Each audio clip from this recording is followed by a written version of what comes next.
Yo, yo, yo, thank you for tuning in to today's podcast. It's Cody, Gotham's Capes Crusader, and we're keeping it geekly. Yes, this is your number one stop for all things geek culture, from comic books to video games and so much more. And man, oh man, am I excited, because not only do we have some awesome heavy-hitting DC issues coming out this week, but some pretty interesting news that's been popping out. So without further hesitation, let's go ahead and dive right into that geek culture, and let's see what's buzzing in the geek world. So first things first, it looks like our past prediction of Dead Space getting a remake actually came true, and it looks like this title is slated for PC, PS5, and Xbox Series X. Yes, you heard that right, and it looks like it's being completely built up from the ground up, utilizing the Frostbite engine. Best of all, the studio motive, which was behind Star Wars Squadron, is going to be behind this remake. So while I do give credit to EA for finally giving us a remake of this awesome title, let's not forget they were responsible for killing Visceral Studios, the studio that was originally behind Dead Space and this entire franchise. So sadly, while we may never get to see a Dead Space 4 title ever hit the day of light, let's not forget executive producer Glenn Schofield is working on a new title called the Callisto Protocol, which is going to carry on the Dead Space spirit in his name. Now on to our next piece of news. Let's talk about the new Steam Deck and what it's about. So recently, Valve just hit us with a big bombshell about the new Steam Deck, and it looks like they are going to be taking the handheld market by storm. So the rumors were right, and it looks like customers can expect to see their Steam Deck arrive as early as December 2021. And what's even more is this is way more than just a handheld, it's a virtual PC in your hand. So going off PC Gamer, it looks like not only can it plug into a monitor or TV, but it can install software and apps, and you could use it to watch streaming video and so much more. Even installing other game stores on it. Now, this is going to come standard with Steam OS, which is a Linux-based operating system, but users can download Windows on it. You could pretty much do whatever you want with this handheld PC. So here are the price points for the three different models that will be arriving soon, which is going to be $399 for the 64GB, $529 for the 256 version, and a whopping $649 for the 512. It is worth noting that the more expensive version of the Steam Deck will feature a faster NVMe SSD storage, while the cheaper is listed with a 64GB eMMC. Some key specs to know is that it's going to run on an AMD APU, and the chip is going to be built around two key AMD architectures, Zen 2 and RDNA 2. The Zen 2 architecture is the same one found within the AMD Ryzen 3000, and within the Steam Deck resides 4 Zen 2 cores capable of 8 threads, ready and waiting for your portable gaming needs. Now that was just the tip of the iceberg with the new Steam Deck, but man, oh man, am I excited to get my hands on one, and hopefully we can. I missed the first reservation, so hopefully I can get one soon within the next year. So on to our last piece of news, and this is a heavy one. It looks like the state of California is actually suing Activision Blizzard over its frat boy culture, aka some harassment charges and much more. So according to Bloomberg Law, it looks like Activision Blizzard fosters a culture in which sexual harassment, unequal pay, and retaliation happens very frequently, according to a lawsuit filed by the California Department of Fair Employment and Housing. Now, going off a direct quote, it looks like a 2-year investigation by the state agency found that the company discriminated against female employees in terms and conditions of employment, including compensation, assignment, promotion, and termination. Company leadership consistently failed to take steps to prevent discrimination, harassment, and retaliation, the agency said. There's a whole lot to unravel here, and unfortunately, we do not have a whole lot of time.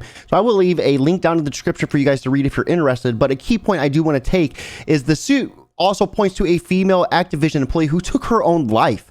While on a company trip with her male supervisor, the employee has been subjected to intense sexual harassment prior to her death, including having nude photos passed around a company holiday party, the complaint says. Now, this is some really heavy shit that is coming down on Activision Blizzard, and rightfully so. And as we see more investigations happen, we see a lot more of this dark nature come to light. They just need to clean house. They need to get everybody from upper management all the way down to its bottom roots out of there and start anew. You know, obviously some heavy investigation needs to be done to see who was innocent of the matter and who wasn't. But I think a big part of it is, even if you were innocent and not, you know, partaking in the harassment, if you kept your mouth shut, you're just as equally to blame as someone who did it. Now that's going to wrap up This Week in Geek, but stay tuned, guys. We got those fresh polls coming straight out the oven. Now, the first comic we're covering today is going to be the first one that come across my radar. This is one of 4. This is going to be Shazam, issue number 1 from the pages of Teen Titans, written by Tim Sheridan, with art being done by Clayton Henry. Now, this issue begins with Donna Troy, Starfire, and Nightwing taking on Chemo. And as they're going head to head, they start to kind of lose the fight. And that's when they want to call in one of their lifelines, being Shazam. Now, as Shazam arrives on the scene, we see him pick up Chemo and go far into the sky. And that's when he loses all of his powers.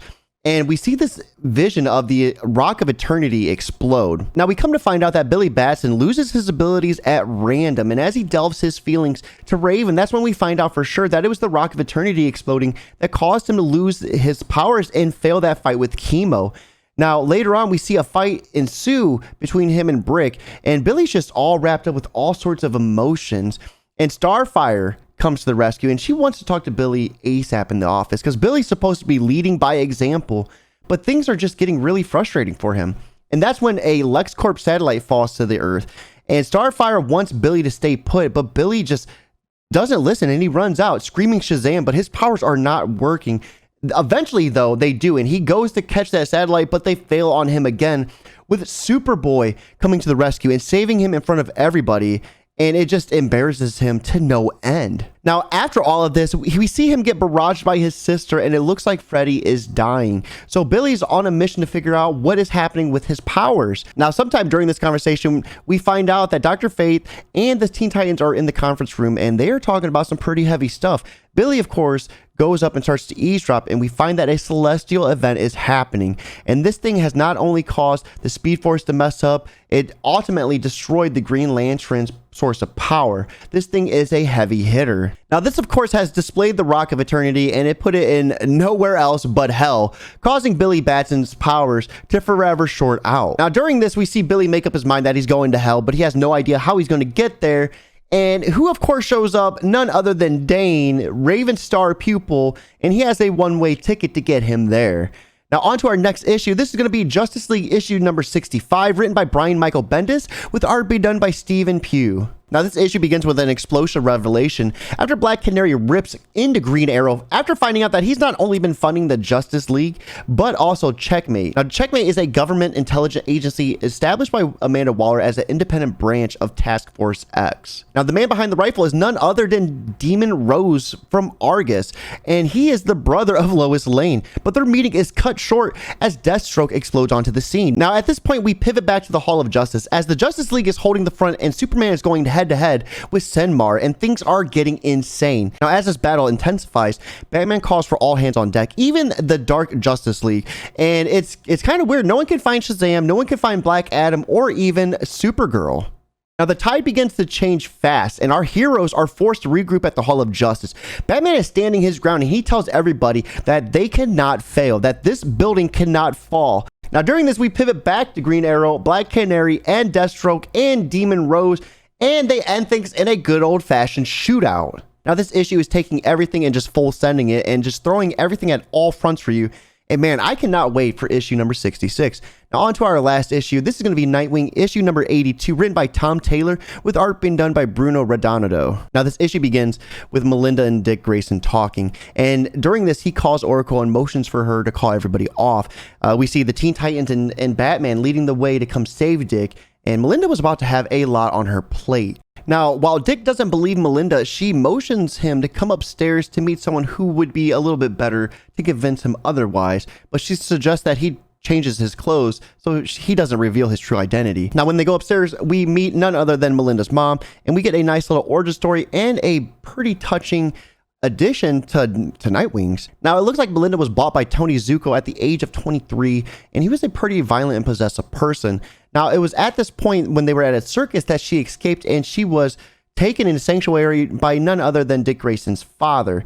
Now, before Dick and his wife got together, he had a brief fling with Melinda's mom, and thus Melinda was born. Tony Zuko convinced her to come back, and thus Melinda was raised by him for quite some time. And there was a moment where she tried to come back into Dick Grayson's father's life, but she seen that Dick Grayson was hanging with his father, and they had a nice little family, and she didn't want to interrupt that. And that fast forwards us to this present day moment. Now, this family reunion is short-lived as none other than Blockbuster has the building surrounded, and things are not looking good for the duo. Now, I have to say, Nightwing is definitely growing into one of my favorite reads of the week, And man, keep it up, Tom Taylor. You are definitely writing a awesome story for Dick. Now, with that being said, guys, that does wrap up this Week in Geek. I do want to make a little side note, though. If you want a big fuck you to Activision Blizzard, make sure not to buy any of their product. Giving them money is only going to fuel the problem until the problem is solved. You can find me on all of my respective social media platforms at Twitch, Twitter, Instagram, YouTube, and so much more at JobForCody. And if you like this type of content, be sure to hit that big red subscription button and turn on notifications to be alerted anytime I drop more videos. As always, guys, keep it geekly.